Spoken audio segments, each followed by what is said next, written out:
Good morning everyone. बेटे कौन कौन है ऑनलाइन, जरा अटेंडेंस लगाओ बेटे। गुड मॉर्निंग बोल दो तो अटेंडेंस लग जाएगी, तो पता भी चल जाएगा क्लास कौन कौन अटेंड कर रहा है कि नहीं। हाँ चालू करो अटेंडेंस लगाना। ठीक है सर, डन। कल बेटे हमने एक टॉपिक शुरू किया था जिसका नाम था जर्नल एंट्री। एक क्वेश्चन हम लोग सॉल्व कर रहे थे। लगभग बेटे 4-5 ट्रांजेक्शन, कितने ट्रांजेक्शन हो गए थे अपने यार? 6 ट्रांजेक्शन क्लास के अंदर हम कंप्लीट कर चुके थे। आओ बेटे अगले ट्रांजेक्शन की तरफ चलें। 7th ट्रांजेक्शन है कैश पेड टू राम। आपने बेटे राम को कैश पे कर रखा है, ठीक है ना। अब राम को आपने कैश क्यों पे किया होगा तो ध्यान दो बेटे अच्छे से। एक ट्रांजेक्शन हुआ था राम के साथ, 6th ट्रांजेक्शन क्या हुआ था? हमने बेटे राम से 40,000 रुपीज का गुड्स क्रेडिट में परचेस किया था। Goods purchase from Ram 40,000 credit में। शशांक बेटे गुड मॉर्निंग। हाँ तो बेटे क्रेडिट में हमने गुड्स परचेस किया। अब क्रेडिट में गुड्स परचेस किया तो कभी ना कभी तो अपने क्रेडिटर्स को पेमेंट करनी पड़ेगी। तो राम था आपका कौन? क्रेडिटर्स। आपने जैसे ही क्रेडिट में गुड्स परचेस किया, राम कौन बन गया? सर राम बन गया हमारे लिए क्रेडिटर। अब क्रेडिटर्स को पेमेंट करने का समय आएगा, तो जब आप अपनी लायबिलिटी का पेमेंट करते हैं तब उस कंडीशन में एक इफेक्ट तो आ जाना चाहिए पार्टी अकाउंट के ऊपर। बताओ बेटे पार्टी कौन? बोलो बेटे बोलो, पार्टी कौन? अरे बताओ ना पार्टी कौन? किसको पेमेंट कर रहे हो? राम को। तो पार्टी कौन है? राम। तो एक इफेक्ट किस पे आएगा? राम अकाउंट। पेमेंट किस में हो रही है? सर कैश में। शानू बेटे गुड मॉर्निंग। बेटे पेमेंट किस में हो रही है? सर कैश में पेमेंट हो रही है, तो सेकंड इफेक्ट किसके ऊपर पड़ेगा? कैश के ऊपर पड़ेगा। राम की कैटेगरी क्या? सर राम आता है पर्सनल अकाउंट की कैटेगरी में। पर्सनल अकाउंट में आपको दो ही चीजें चेक करनी है। बताओ बेटे राम यहां पर रिसीवर है या राम यहां पर गिवर है? जल्दी बताओ। सर यहां राम यहां पर रिसीवर है। रिसीवर है तो क्या हो जाना चाहिए? डेबिट। कैश की कैटेगरी क्या? सर कैश आता है रियल अकाउंट की कैटेगरी में। रियल अकाउंट में आपको देखना है कि whether the cash is coming इन और कैश इज गोइंग आउट। बोलो sir cash is going out, cash is not coming in. हम पेमेंट कर रहे हैं, हम कैश दे रहे हैं, cash is going out, therefore it should be credited. आगे चलें। अगर सर मॉडर्न अप्रोच से सोचना हो तो सर ये ट्रेडिशनल अप्रोच तो ठीक है। मॉडर्न अप्रोच के हिसाब से आपको देखना पड़ेगा राम क्या था? आपकी एसेट है, लायबिलिटी है, कैपिटल है, इनकम है या एक्सपेंस है? बताओ। सर राम हमारी लायबिलिटी है। राम कौन था? क्रेडिटर। तो क्रेडिटर होने के चक्कर में राम क्या बन गया? हमारी लायबिलिटी। और लायबिलिटी इंक्रीज होगी या डिक्रीज होगी? सर जैसे ही हम पेमेंट करेंगे हमारी क्रेडिटर्स की लायबिलिटी क्या हो जाएगी? डिक्रीज।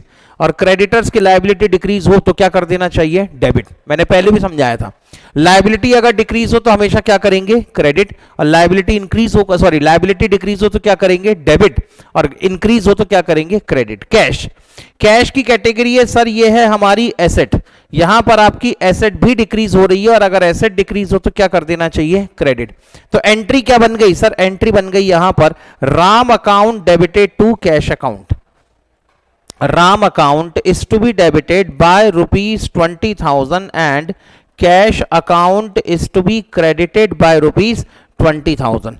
नरेशन लिखेंगे बेटे being cash paid to Ram, being cash paid to Ram। लो बेटे आपने राम को कैश पे किया, नरेशन लिख दिया। Narration is what? It is the summary of your transaction.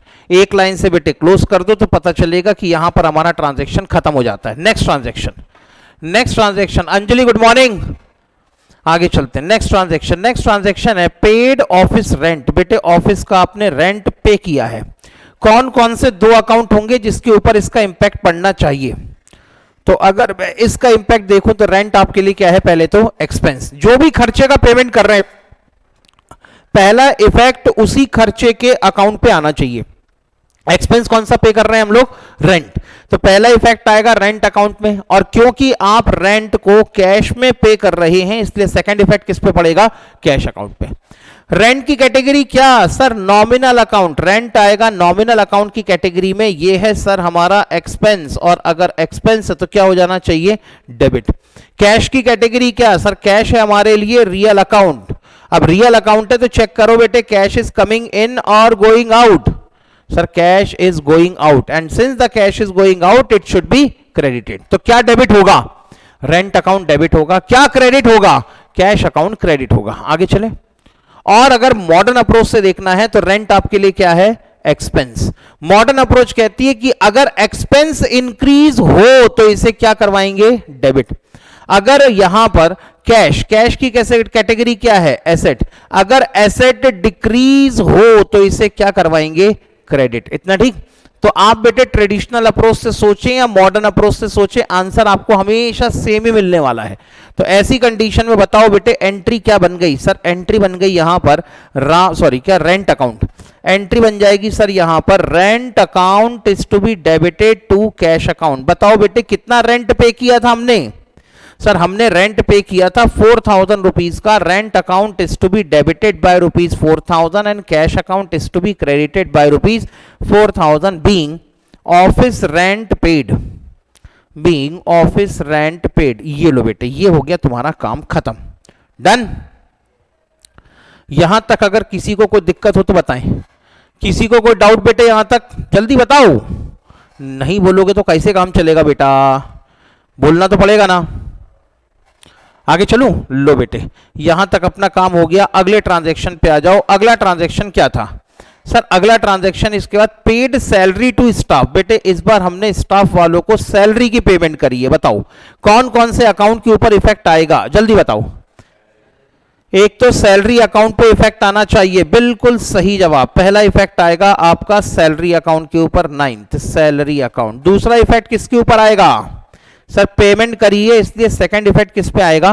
Cash account पे। सैलरी की कैटेगरी क्या? सर सैलरी है हमारे लिए नॉमिनल अकाउंट, और क्योंकि ये हमारा एक्सपेंस है इसीलिए क्या हो जाना चाहिए? डेबिट। और अगर कैश की कैटेगरी की बात करूं तो कैश क्या है आपके लिए? सर ये है हमारा रियल अकाउंट। रियल अकाउंट है and cash is going out. Payment करोगे तो कैश क्या होगा? Cash is going out. तो क्या कर देना चाहिए? सर क्रेडिट कर देना चाहिए। मॉडर्न अप्रोच के हिसाब से देखा जाए तो सैलरी क्या है आपके लिए? सर ये एक्सपेंस है और हमारा सैलरी का एक्सपेंस इंक्रीज हो रहा है तो क्या करेंगे? डेबिट। कैश हमारे लिए क्या है? सर कैश हमारे लिए है एसेट, और जैसे ही आप कैश की पेमेंट करोगे इससे कैश की एसेट डिक्रीज होगी तो क्या करवाएंगे? क्रेडिट। आगे चलते हैं। तो एंट्री क्या बनी? सर एंट्री बन गई हमारी salary account is to be debited by rupees 20,000। Entry हो जाएगी बेटे आपकी salary account is to be debited by rupees 20,000 and yes बेटे शशांक का आंसर एकदम सही, to cash account. Cash account is to be credited by rupees 20,000। Narration लिखेंगे बेटे being salary paid in cash. Being salary paid in cash. हमने बेटे cash में salary pay कर दी। Okay sir done. एक मिनट, हाँ आगे की एंट्री के लिए थोड़ी सी फॉर्मेटिंग कर लूं मैं, एक minute.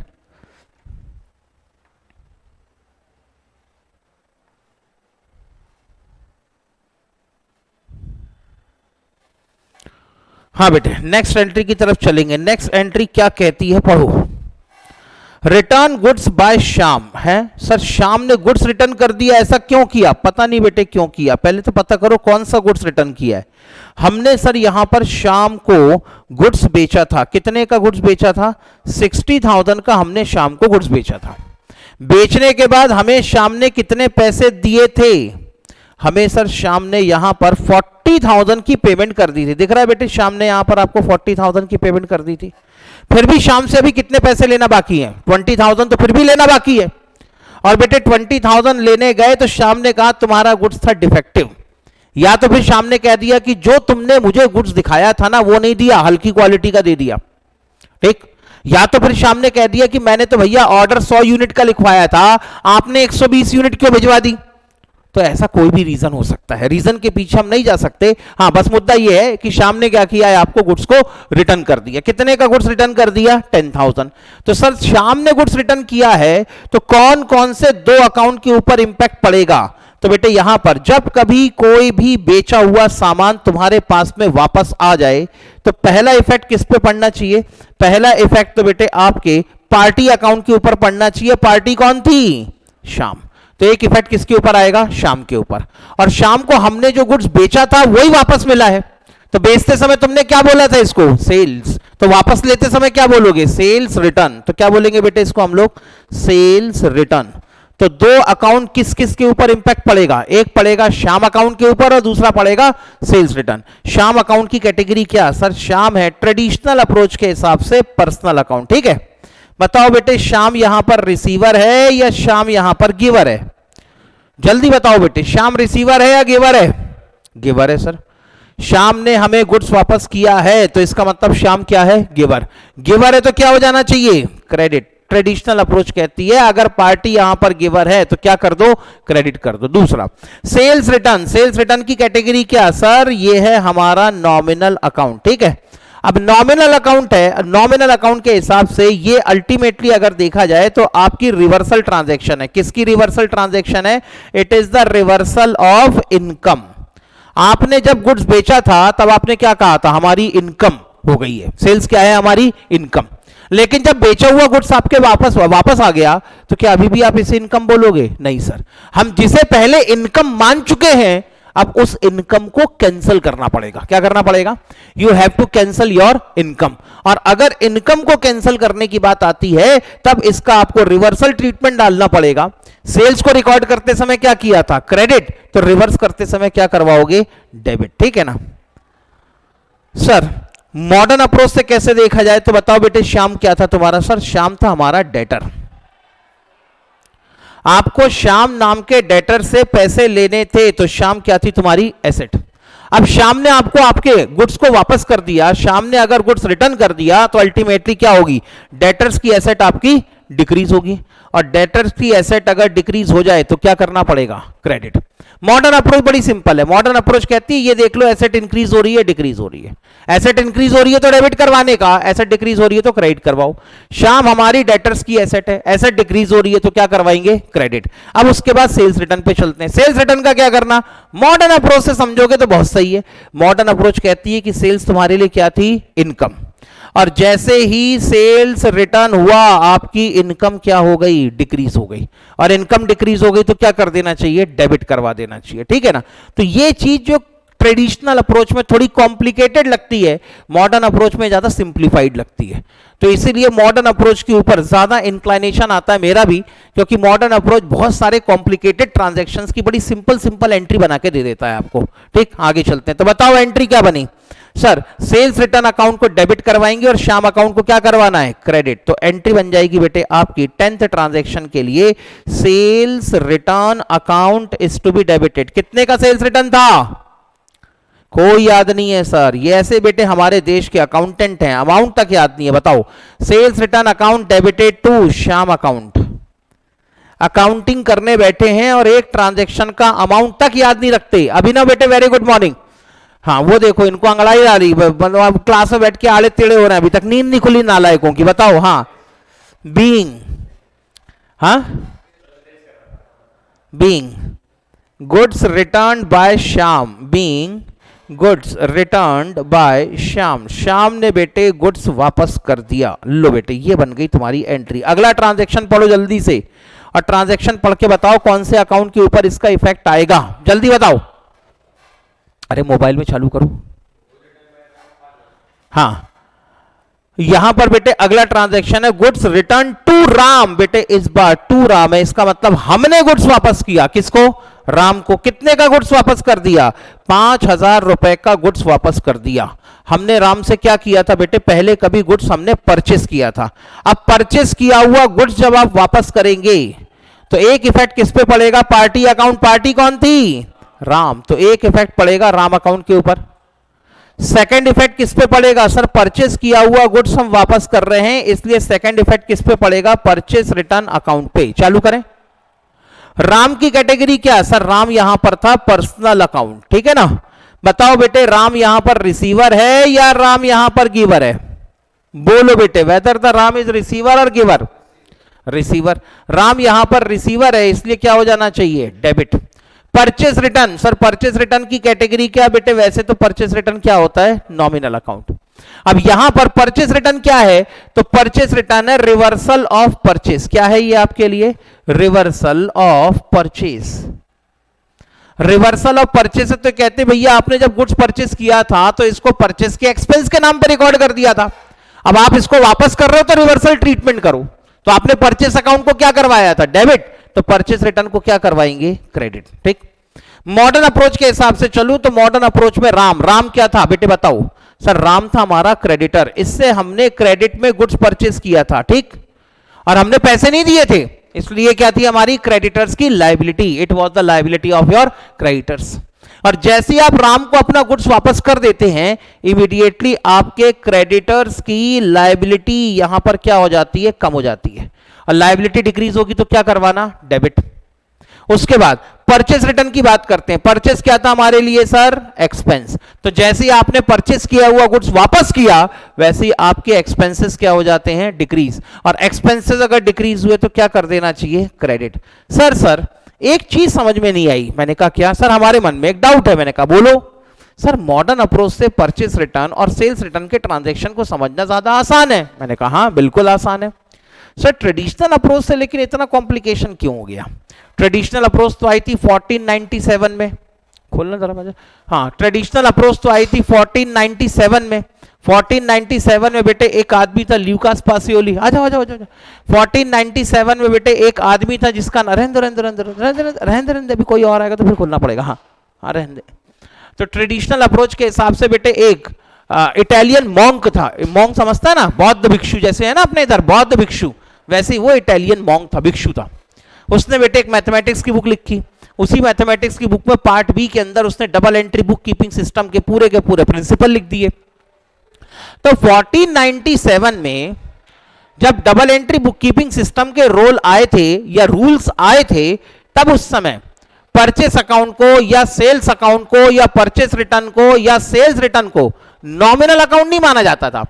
Purchase return, sales return और ये परचेस और सेल्स, इन सबके ट्रांजैक्शंस को रियल अकाउंट माना जाता था उस जमाने में। उस जमाने में हम इसको नॉमिनल अकाउंट नहीं कहते थे, उस जमाने में क्या कहते थे इसको, real account. Sir real account क्यों कहते थे? रियल अकाउंट कहने के पीछे सिर्फ रीजन इतना था, मैं पुरानी बात कर रहा हूं, ठीक है, मैं बात कर रहा हूं 1497 में जब ल्यूकास पासियोली ने, क्या नाम था बेटे इसका, ल्यूकास पासियोली ने बेटे जब बुक लिखी थी, तो उस बुक के अंदर जब उसने बेटे 4 चीजों का जिक्र किया था, किसका, एक तो परचेस, दूसरा कौन सा, परचेस रिटर्न, तीसरा कौन सा, सेल्स, चौथा कौन सा था, सेल्स रिटर्न।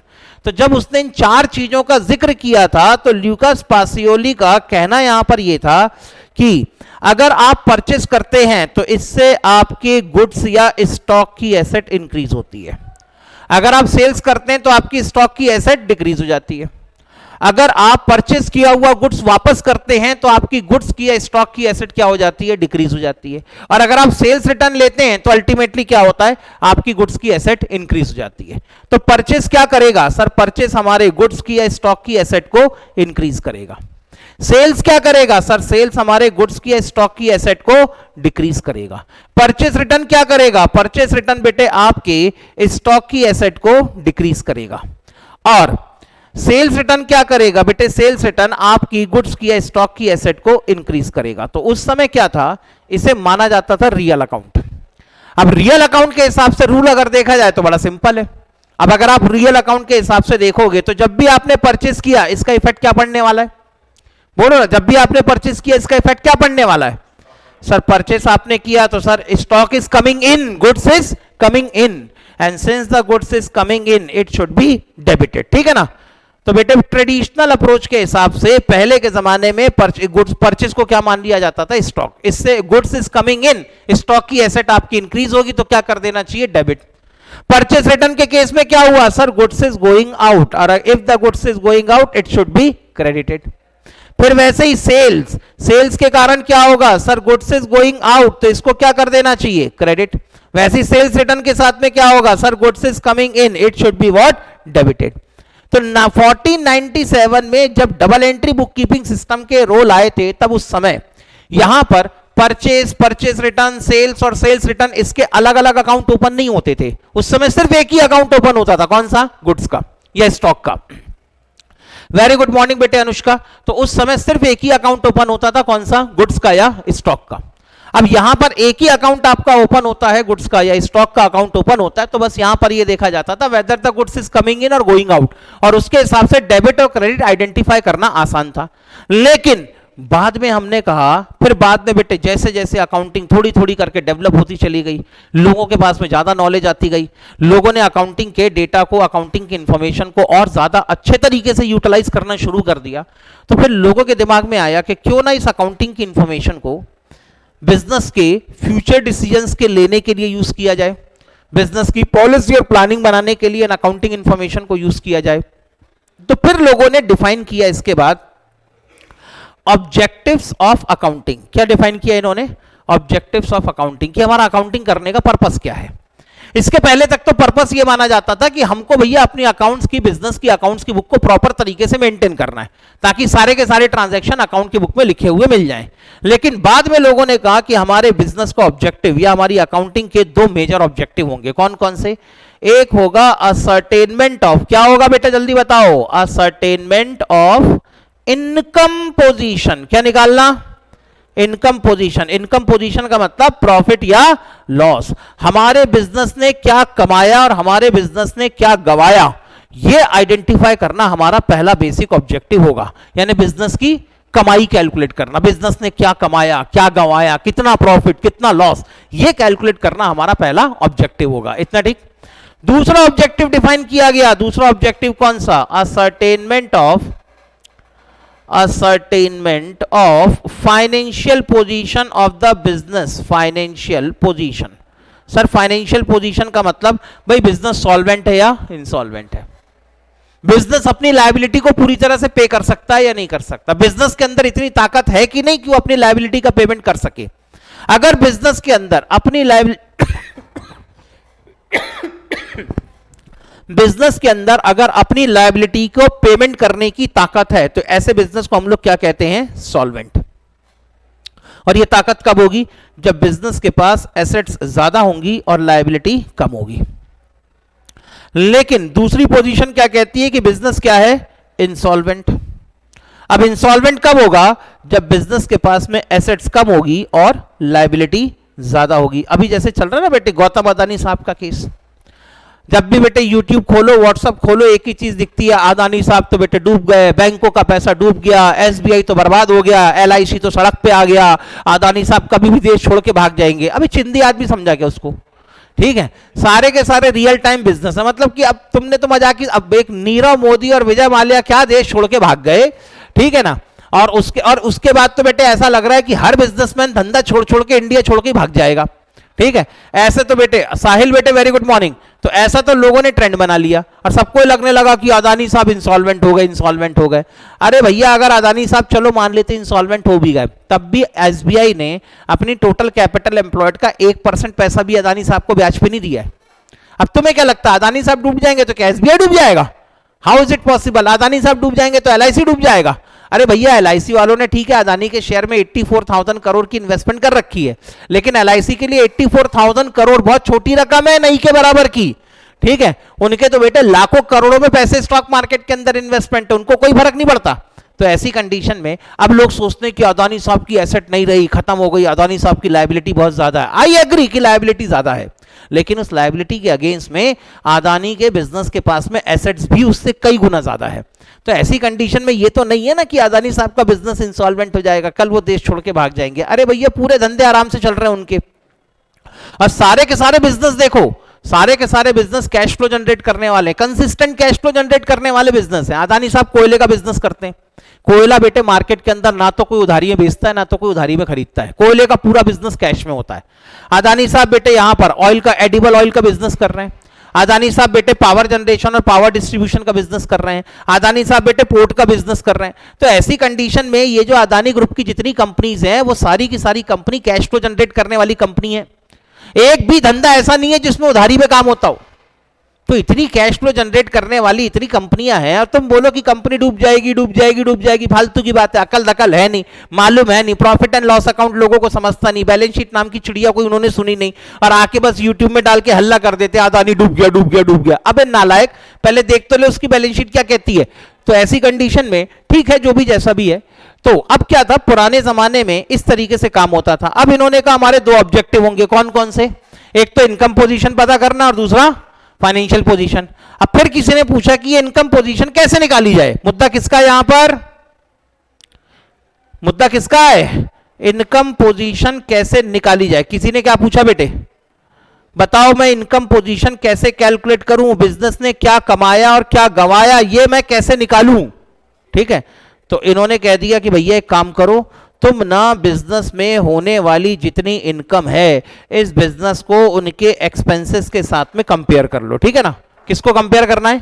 इनकम और एक्सपेंसेस को कंपेयर कर लो, इतना ठीक है। अगर इनकम ज्यादा है, इनकम को बेटे मैं वाई लिख देता हूं, एक्सपेंसेस को मैं ई लिख देता हूं, चलेगा। अगर इनकम ज्यादा है एक्सपेंसेस कम है तो ये क्या होगा तुम्हारे लिए? प्रॉफिट। सॉल्वेंट नहीं, प्रॉफिट या लॉस की बात चल रही है, ठीक है ना। हाँ, और बेटे अगर इनकम कम है और खर्चे ज्यादा है तो ये तुम्हारे लिए क्या होगा? लॉस। तो इन्होंने कहा भैया इनकम और एक्सपेंसेस को कंपेयर करके ये पता करो कि बिजनेस के अंदर प्रॉफिट हो रहा है या बिजनेस के अंदर लॉस हो रहा है। तो अब इसके लिए जरूरी ये है कि आपके पास में इनकम का सेपरेट डेटा हो और आपके पास में एक्सपेंसेस का सेपरेट डेटा हो। तब उसके बाद बेटे हमने कहने लगे कि हमने परचेस क्यों किया है? सेल करने के लिए, बोलो ठीक। तो फिर परचेस को हमने कहा कि ये हमारे लिए क्या हो गया? एक्सपेंस, और सेल्स हमारे लिए क्या हो गई? इनकम। समझ में आई बात?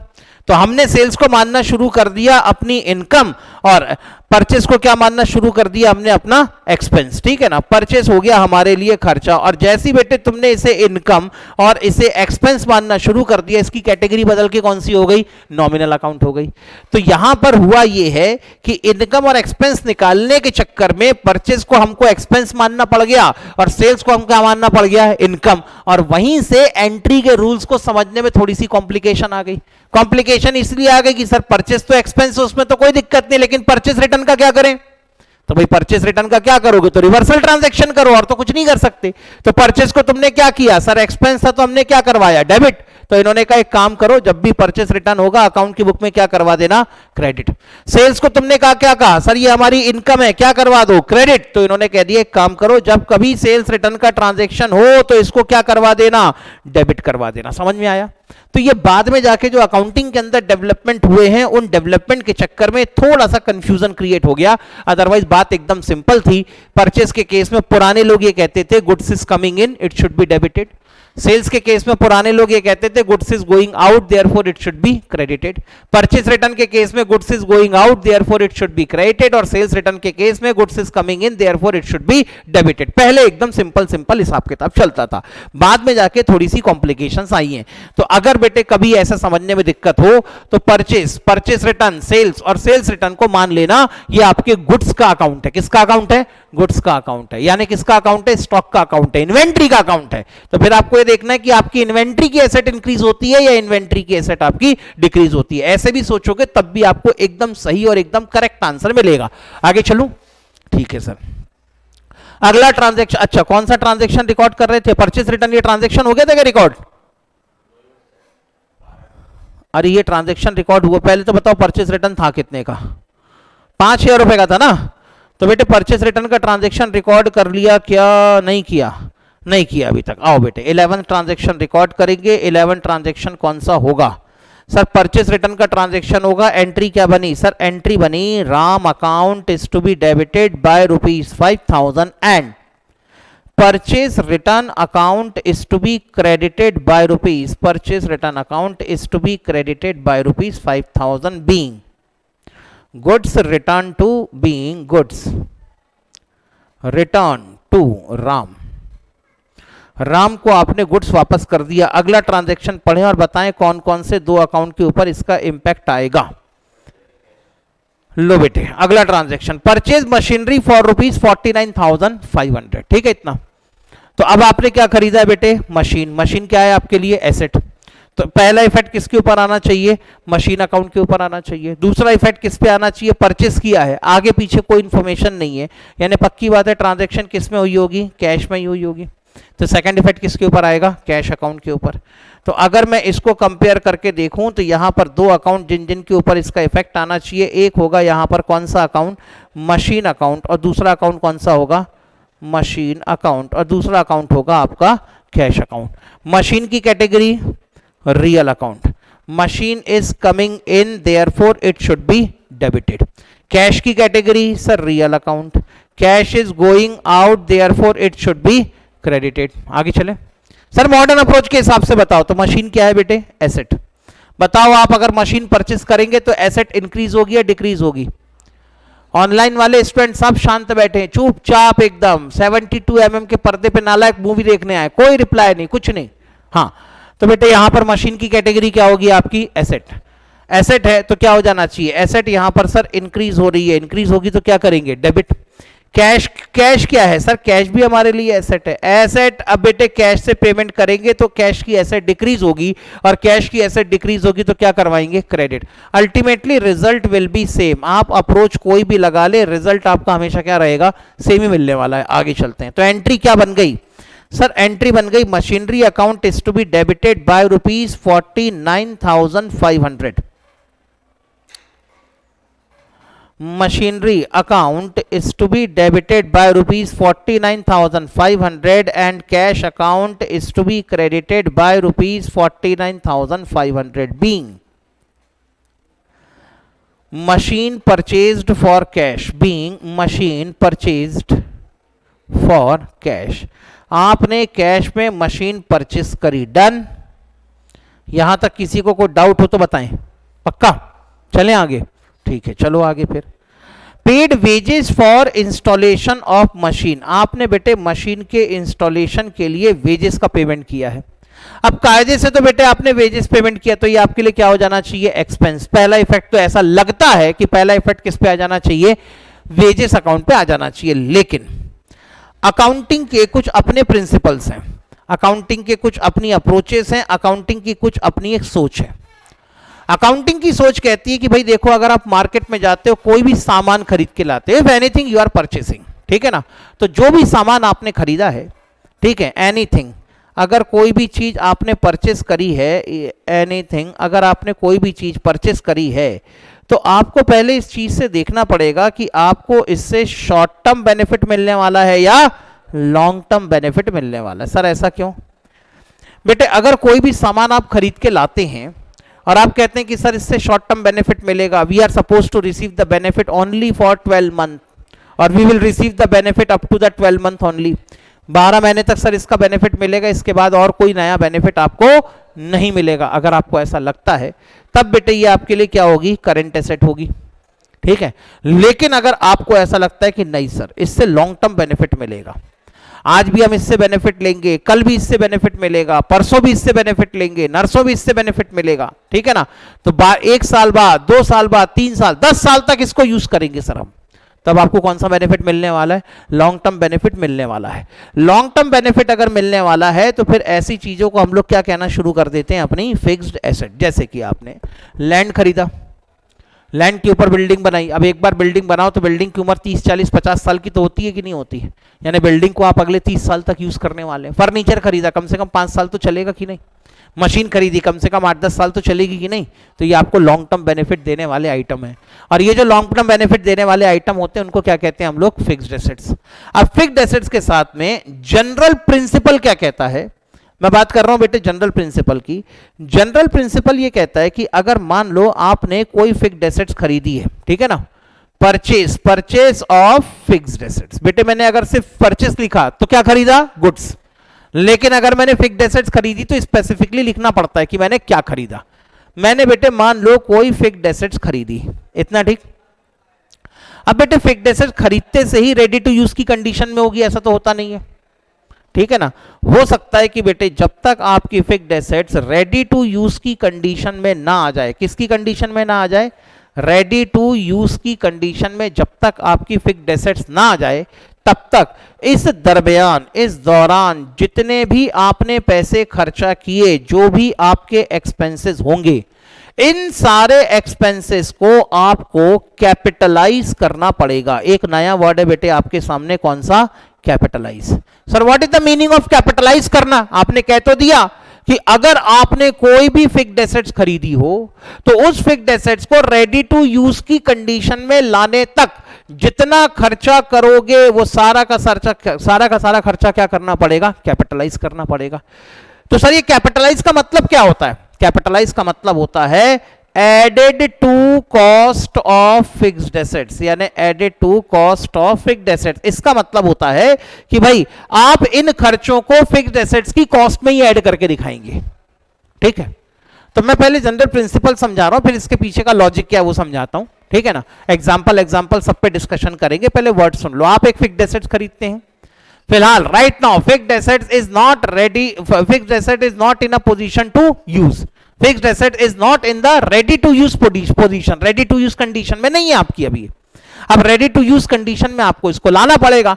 इसको लाने के लिए क्या करेंगे, कुछ खर्चे करने पड़ेंगे आपको, और जो भी खर्चे करेंगे उसको रेडी टू यूज की कंडीशन में लाने तक इन सारे खर्चों को आपको अपनी फिक्स्ड एसेट्स की कॉस्ट में ही ऐड करके दिखाना पड़ेगा। नरेशन लिखना जरूरी होता है, 101% नरेशन लिखना जरूरी होता है। वेरी गुड मॉर्निंग बेटे साहिल, इतने उदास क्यों हो? तो बेटे फिक्स्ड एसेट्स को यहां पर फिक्स्ड एसेट्स की कॉस्ट में ही ऐड करके दिखाना पड़ेगा। समझ में आई बात? सर अब ये मामला क्या है, एग्जांपल से समझाओ। सोचो बेटे, तुमने अपने घर में खरीदा एक स्मार्ट टीवी। क्या खरीदा बेटे? Smart TV. तुमने अपने घर के लिए क्या खरीद लिया? Smart TV. कितने का आया बेटे? स्मार्ट टीवी आया 40,000 रुपए का। अब बेटे जो टीवी तुमने अपने घर के लिए खरीदा है, सिर्फ 1 साल चलेगा या कम से कम 5-7 साल चलेगा? 5-7 साल तो सर्विस देगा अपने को, देगा कि नहीं देगा? बिल्कुल देगा सर, 5-7 साल सर्विस। तो ये स्मार्ट टीवी पहले तो बताओ तुम्हारे लिए क्या हो गई? फिक्स्ड एसेट्स हो गई ना फिक्स्ड एसेट। अब एक बात बताओ, तुम बेटे स्मार्ट टीवी खरीदते हो, जिस शोरूम से, जिस दुकान से, जहां से भी तुमने स्मार्ट टीवी खरीदा, वहां से लेके उसको घर तक लाने के लिए कोई खर्चा किया? बोलो ना, कोई फ्रेट या कोई ट्रांसपोर्ट या कोई कैरेज का पेमेंट किया कि नहीं किया? हाँ सर। उस टीवी को शोरूम से लेकर घर तक लाने के लिए हमने पहला खर्चा कौन सा कर दिया? फ्रेट। अब बेटे फ्रेट का खर्चा किया तब जाके टीवी घर में पहुंची है। घर में पहुंचते से चालू हो गई क्या? नहीं सर, स्मार्ट टीवी है तो पहले इंटरनेट का कनेक्शन लगवाना पड़ेगा। बिना इंटरनेट कनेक्शन के स्मार्ट टीवी कहां से चलेगी? बराबर है कि नहीं?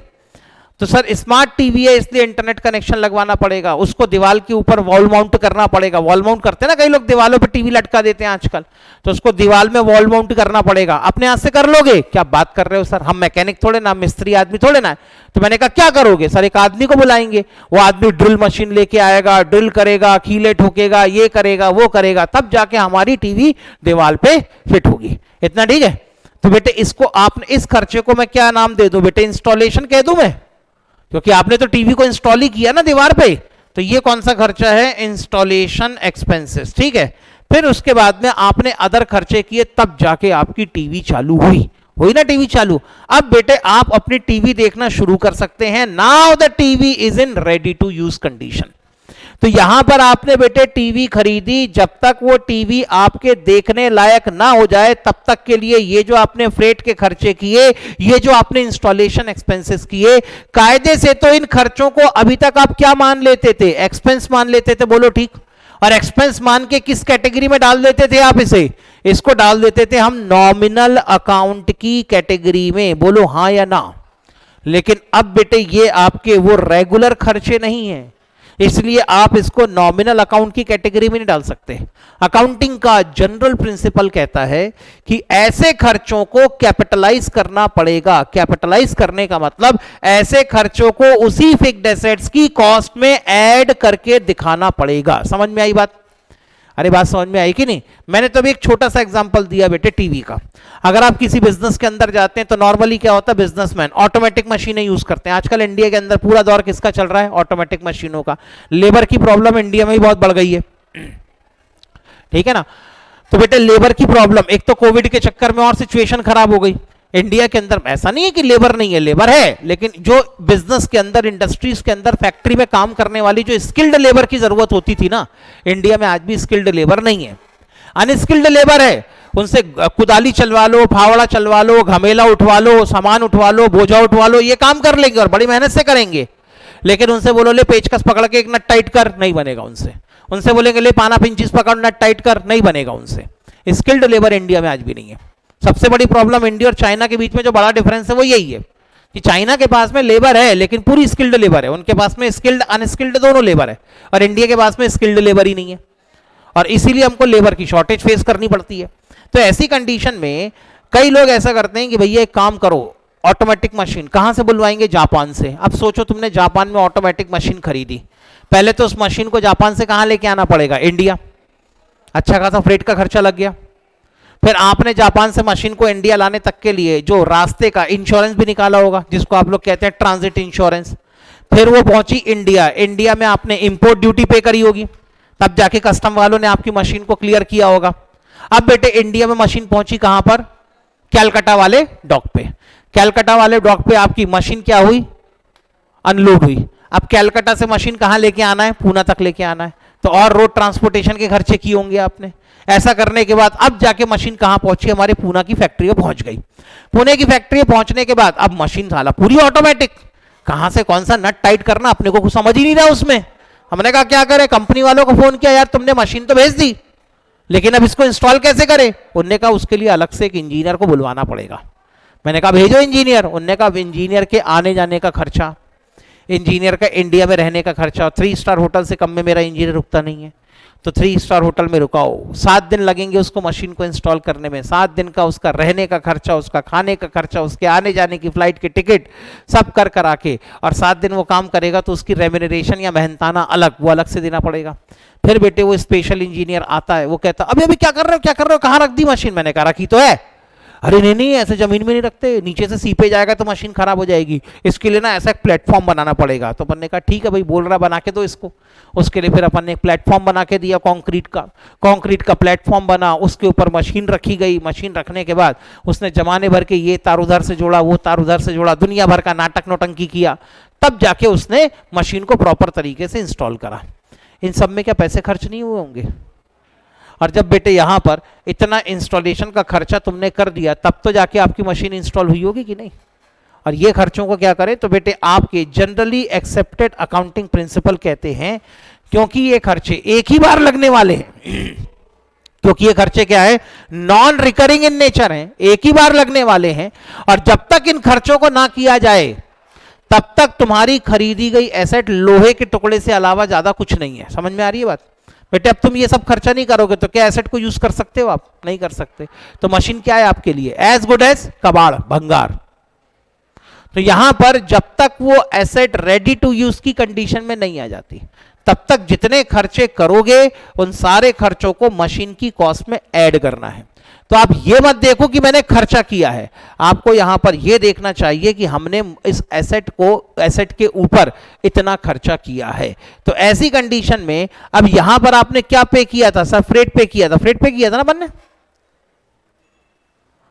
यहां पर सर हमने पे किया था, हाँ वेजेस पे करी थी हमने। तो अब वेजेस का जो खर्चा है इसका क्या करें, तो ये कहते हैं भैया इसे मशीन की कॉस्ट में ही ऐड होना चाहिए। तो यहां पर मैं वेजेस अकाउंट को डेबिट करने के बजाय किसको डेबिट कर दूंगा? मैं मशीन अकाउंट को ही डेबिट कर दूंगा।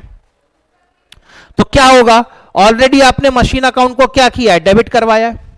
और जैसी वेजेस के खर्चों के लिए मशीन अकाउंट को डेबिट करवाऊंगा तो डेबिट के साथ ये खर्चा भी क्या हो जाएगा? प्लस हो जाएगा। तो automatically this expense will be capitalised, this expense will be added to the cost of machine. ये खर्चा भी आपकी मशीन की कॉस्ट में ऐड हो जाएगा। और नरेशन और खर्चा किया आपने कैश में, तो क्रेडिट क्या करवाएंगे आप यहां पर? Cash account. कितने का खर्चा किया था?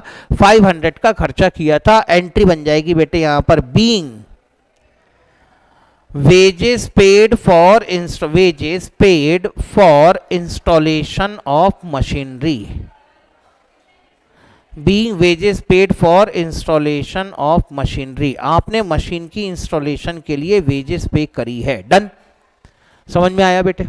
किसी को कोई डाउट हो यहां तक तो बताएं। बेटे लगभग जितनी कॉमन एंट्रीज होती हैं, सारी कॉमन एंट्रीज और जो कॉमन प्रिंसिपल्स हैं, सारे कॉमन प्रिंसिपल मैंने आपके साथ में यहां तक डिस्कस कर लिए। इतना ठीक है?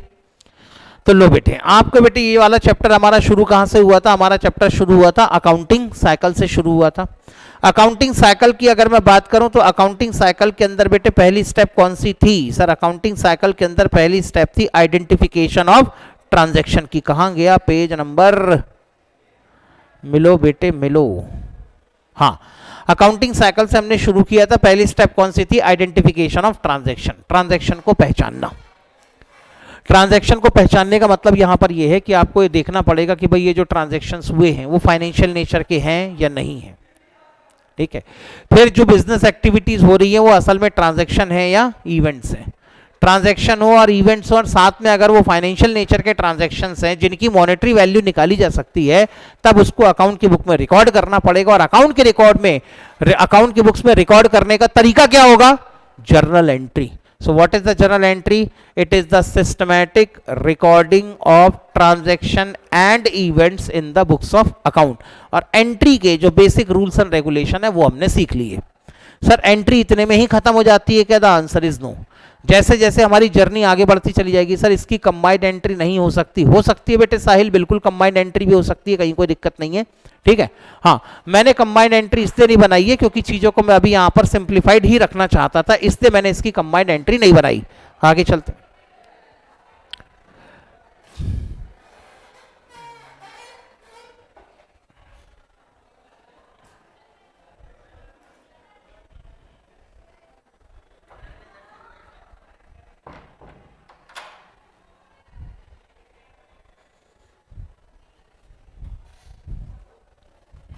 हाँ, लो बेटे सुनो फिर आगे। इसके बाद अगला टॉपिक, अब बेटे जनरल एंट्री तो कर दी, जनरल एंट्री के बाद अगला टॉपिक है आपका कौन सा, क्लासिफिकेशन। क्लासिफिकेशन को क्या कहते हैं हम लोग, लेजर पोस्टिंग। क्या कहते हैं इसको, लेजर पोस्टिंग।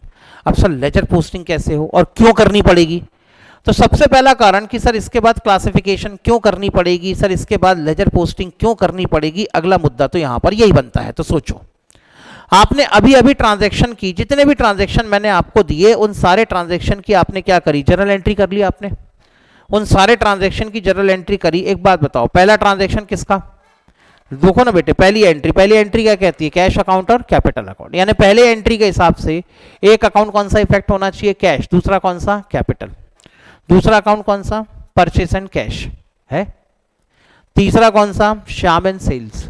ऐसा नहीं लग रहा बेटे, पहले कैश का ट्रांजैक्शन हुआ तो हमने कैश का ट्रांजैक्शन रिकॉर्ड कर दिया, फिर बाद में परचेस का ट्रांजैक्शन हुआ तो परचेस का ट्रांजैक्शन रिकॉर्ड कर दिया, फिर सेल्स का ट्रांजैक्शन हुआ तो सेल्स का ट्रांजैक्शन रिकॉर्ड कर दिया। यानी कुल मिला के अभी आपने जो जनरल एंट्री जिस कॉपी में, जिस बुक में, अकाउंट की बुक में मेंटेन करी है, उसमें तो जब जिस समय जैसा ट्रांजैक्शन होता गया आपने उस ट्रांजैक्शन को रिकॉर्ड कर दिया, उठा के कर दिया ना रिकॉर्ड, ठीक। तो ऐसी कंडीशन में क्या ऐसा नहीं लग रहा कि हमारे कैश के इतने ट्रांजैक्शंस हुए हैं, इन कैश के सारे ट्रांजैक्शन को कहीं ना कहीं एक जगह पे तो होना चाहिए एटलीस्ट, ताकि कैश के हमारे पास में जो रेडीमेड पोजीशन है वो तो अवेलेबल हो। आज की डेट में अगर मुझे पता करना है कि मेरे पास में कितने रुपए का कैश बैलेंस है, तो क्या एंट्री देख के समझ में आ रहा है तुम्हारे पास कितने रुपए का कैश बैलेंस है, बोलो ना। क्या इतनी एंट्री, तो आपने ट्रांजैक्शन पूरे रिकॉर्ड किए ईमानदारी से, एक एक ट्रांजैक्शन को पकड़ पकड़ के रिकॉर्ड किया तुमने, कोई भाग रहा था तो और पकड़ के लिया, चल बैठ, तो अपन ने और बैठा दिया यहां पर उसको। लेकिन क्या बेटे, इस पूरी एंट्री को देख के अगर मैं पूछूं इमीडिएटली विद इन 10 सेकंड्स बताओ कि तुम्हारे पास में कैश का बैलेंस कितना है, तो बता सकते हो, नहीं। चलो इस कैश के बहुत ज्यादा ट्रांजैक्शन थे। एक बात बताओ, अगर इमीडिएटली मैंने आपसे पूछ लिया कि हमें मार्केट में कितने रुपए की उधारी का पेमेंट करना है, हमारी कितने रुपए की लायबिलिटीज हैं, तो बता सकते हो एंट्री को देख के, नहीं सर एंट्री में तो इतना हौच पौच, हमको तो ये नहीं दिख रहा हमारी उधारी है कहां, एंट्री में तो देख के समझ में नहीं आ रहा कि हमारी लायबिलिटी कहां पर है, लायबिलिटी तो दिख ही नहीं रही सर। तो ऐसी कंडीशन में मैंने अगर आपसे पूछा कि बताओ मुझे मार्केट से कितने पैसे लोगों से, डेटर से रिकवर करने हैं, आप क्या बोलोगे, नहीं पता। मैं आपसे कहूंगा कि बताओ आपको मार्केट के अंदर अपनी लायबिलिटीज का या क्रेडिटर्स का कितने रुपए का पेमेंट करना है, तो आपको मालूम है, नहीं।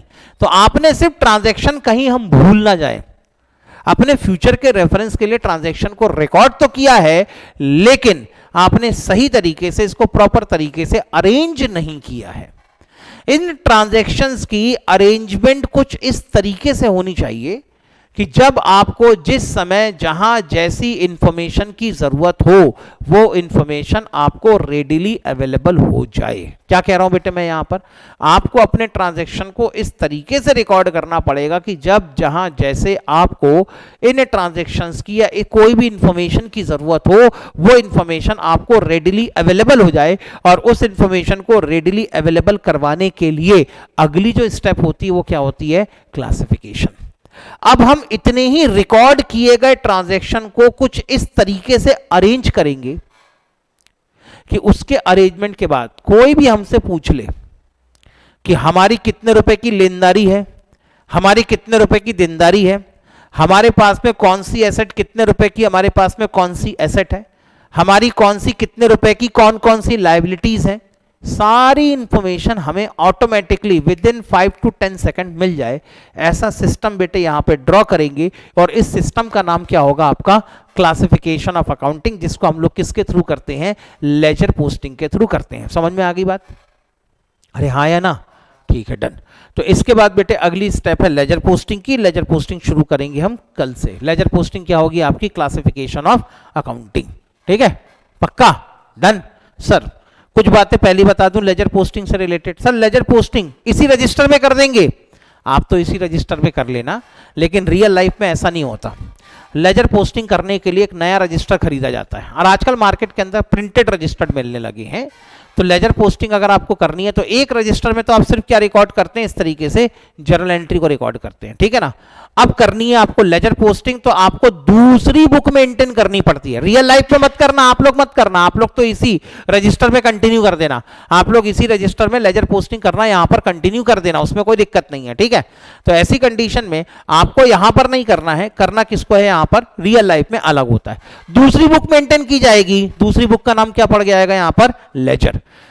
तो बेटे अब बताओ कितनी अकाउंट्स की बुक हो गई, तो कितने रजिस्टर हो गए अभी तक।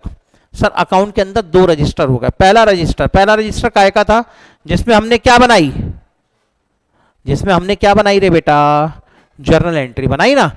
तो सर इस रजिस्टर का नाम क्या, बेटे ये जो रजिस्टर है ना जिसमें आपने जर्नल एंट्री बनाई है, इस रजिस्टर को हम लोग क्या कहते हैं, जर्नल। क्या कहते हैं बेटे हम लोग, journal. This register is known as journal. अब बेटे आपको दूसरा रजिस्टर मेंटेन करना पड़ेगा, जिसके अंदर हम लोग क्या करने वाले हैं, ledger posting. Sir ledger posting का जो रजिस्टर बनाएंगे, इस रजिस्टर को क्या कहते हैं बेटे, ये जो लेजर पोस्टिंग के लिए आपने अलग से रजिस्टर मेंटेन किया है ना, इस रजिस्टर को हम लोग कहते हैं लेजर। क्या कहते हैं बेटे इसको हम लोग, लेजर। तो अब बेटे लेजर कैसे मेंटेन होता है, जो ट्रांजैक्शंस आपने रिकॉर्ड किए हैं उनको लेजर के अंदर क्लासिफाई कैसे किया जाता है, लेजर के अंदर कैसे इसको रिकॉर्ड किया जाता है, इसकी बात करेंगे हम किसके अंदर, लेजर पोस्टिंग के अंदर। सर लेजर पोस्टिंग करने का भी कोई अलग फॉर्मेट होता है क्या, जैसे एंट्री का आपने फॉर्मेट बताया, date, particular, LF, amount, debit, amount, credit, तो क्या लेजर पोस्टिंग करने का भी अलग फॉर्मेट होता है। हाँ बेटे लेजर पोस्टिंग करने का भी अपना एक अलग फॉर्मेट होता है। लेजर पोस्टिंग के फॉर्मेट को हम कुछ इस तरीके से देखेंगे। What will be the format of ledger posting, तो लेजर पोस्टिंग का फॉर्मेट होगा आपका कुछ इस तरीके का। अब बेटे आप अपने पेज को बराबर 2 पार्ट में 20 से डिवाइड करेंगे, ठीक है ना। मैंने बताया था ना what is the definition of debit, left hand side of the page is known as debit. तो बेटे आपने अपने पेज को 2 पार्ट में डिवाइड कर दिया, तो लेफ्ट हैंड साइड वाला पार्ट क्या कहलाएगा, डेबिट, और राइट हैंड साइड वाला पार्ट क्या कहलाएगा, क्रेडिट। ठीक, इतना पक्का। सर इसके बाद क्या करना पड़ेगा, इसके बाद लेफ्ट हैंड साइड में यानी डेबिट साइड में एक कॉलम बनेगा डेट का, एक कॉलम बनेगा अमाउंट का, और एक छोटा सा कॉलम और बनेगा एलएफ का। सर एलएफ में क्या रिकॉर्ड करने वाले, सब समझाऊंगा बेटे, टेंशन मत लो, ठीक है ना। वैसे ही सेम कॉलम कहां पे बनेंगे आपके, क्रेडिट में बनेंगे। एक कॉलम किसका, डेट, एक कॉलम किसका, अमाउंट, और एक कॉलम किसका, डेट का, एक कॉलम अमाउंट का, और एक कॉलम किसका, एलएफ का। इस तरीके से बेटे आपकी फॉर्मेटिंग होगी लेजर पोस्टिंग के लिए। डन। पहला कॉलम में क्या लिखी जाएगी, डेट, सेकंड कॉलम में क्या लिखा जाएगा, पर्टिकुलर, थर्ड कॉलम में क्या लिखा जाएगा, जेएफ। क्या लिखा जाएगा, जेएफ। सर ये जेएफ क्या होता है, कल बेटे लेजर पोस्टिंग करते समय बिल्कुल आराम से समझाऊंगा कि जेएफ क्या होता है। आगे चले। उसके बाद अगला कॉलम किसका होगा, अमाउंट का। वैसे बेटे यहां से क्या शुरू हो गया, क्रेडिट हो गया ना शुरू, क्रेडिट। तो पहला कॉलम किसका होगा, डेट, सेकंड कॉलम किसका होगा, पर्टिकुलर, अगला कॉलम किसका होगा, जेएफ, और लास्ट कॉलम किसका होगा, अमाउंट। ये फॉर्मेटिंग होगी। लेकिन बेटे क्लासरूम में क्वेश्चन को सॉल्व करते समय मैं डेट का कॉलम नहीं बनाऊंगा। रियल टाइम की जो फॉर्मेटिंग है, जो सच में फॉर्मेटिंग होती है, असल जिंदगी में प्रैक्टिकल लाइफ में जो फॉर्मेटिंग होती है, उस फॉर्मेटिंग में इतने पूरे कॉलम बनाए जाते हैं। लेकिन क्लासरूम में इतने सारे कॉलम बना के लेजर पोस्टिंग सिखाना बड़ा मुश्किल होता है। इसीलिए जब हम क्लास के अंदर प्रैक्टिकल क्वेश्चन को डिस्कस करेंगे तब मैं डेट का कॉलम नहीं बनाऊंगा, मैं जेएफ का कॉलम भी नहीं बनाऊंगा, मैं राइट साइड के डेट का कॉलम भी नहीं बनाऊंगा, मैं जेएफ का कॉलम भी नहीं बनाऊंगा। सिर्फ क्लासरूम के पॉइंट ऑफ व्यू से। ऐसा मत सोच लेना कि रियल लाइफ में भी नहीं बनता, रियल लाइफ में बनता है, हम नहीं बनाएंगे क्योंकि हमारे पास जगह की वैसी थोड़ी सी कमी होती है। आगे बात समझ में। तो ऐसी कंडीशन में इस तरीके से अब सर और क्या होगा, यहां पे बेटे लिखा जाता है उस अकाउंट का नाम जिसके लिए आप लेजर पोस्टिंग कर रहे हैं। फॉर एग्जांपल अगर आप कैश के ट्रांजैक्शन की लेजर पोस्टिंग कर रहे हैं तो इसका नाम क्या लिख दिया जाएगा, कैश अकाउंट। अगर आप परचेस के ट्रांजैक्शन की लेजर पोस्टिंग कर रहे हैं तो फिर इसका नाम क्या हो जाएगा, परचेस अकाउंट। सर मतलब हर किसी के लिए नया अकाउंट ओपन करना पड़ेगा? द आंसर इज यस, हर किसी के लिए क्या करना है, आपको एक नया अकाउंट ओपन करना पड़ेगा। समझ में आ गई बात? अरे बोलो ना हाँ या ना। तो इस तरीके से लेजर पोस्टिंग होगी। लेजर पोस्टिंग क्यों कर रहे हैं हम लोग? ताकि जितने ट्रांजैक्शन रफ बेसिस पर, मेमोरेंडम बेसिस पर, रफ का दूसरा नाम क्या है, मेमोरेंडम। जब भी मैंने कह दिया मेमोरेंडम तो समझ जाना चाहिए कौन सा काम हो रहा है, रफ वर्क हो रहा है, ठीक है ना। तो अकाउंटिंग में जब कभी रफ वर्क किया जाता है ना, तो उस रफ वर्क को भी हम बड़ी इज्जत से एक नाम देते हैं। क्या नाम देते हैं उसका? मेमोरेंडम, ठीक है ना। तो मेमोरेंडम बेसिस पर आपने अपने ट्रांजैक्शंस तो रिकॉर्ड कर लिए, लेकिन ये ट्रांजैक्शन सारे बिखरे हैं। एक ट्रांजैक्शन परचेस का, दूसरा सेल्स का, तीसरा कैश का, चौथा कैपिटल का। तो ये सारे ट्रांजैक्शन आपके बिखरे हुए हैं। इन सारे ट्रांजैक्शन को समेटना, सही तरीके से इसको अरेंज करना, ताकि जो रेलेवेंट इंफॉर्मेशन आपके लिए है, जो जरूरी इंफॉर्मेशन है, वो आपको इमीडिएटली मिल जाए। इस पूरी प्रोसेस को हम लोग क्या कहते हैं, लेजर पोस्टिंग। कल शुरू करेंगे बेटे लेजर पोस्टिंग, तब तक के लिए बाय बाय। किसी को कोई डाउट हो तो बताएं। ऑनलाइन वाले स्टूडेंट बेटे किसी को अगर किसी तरह का कोई डाउट हो तो बताएं। शशांक, शानू, अंजलि, अभिनव, अनुष्का और बेटे समस्त भारत परिवार, अगर किसी को किसी तरह का कोई डाउट हो तो बताएं। नहीं है सर, कोई डाउट नहीं है तो कोई बात नहीं बेटे, अगर कोई डाउट नहीं है तो काम खत्म। चलो बेटे बाय बाय, कल मिलेंगे।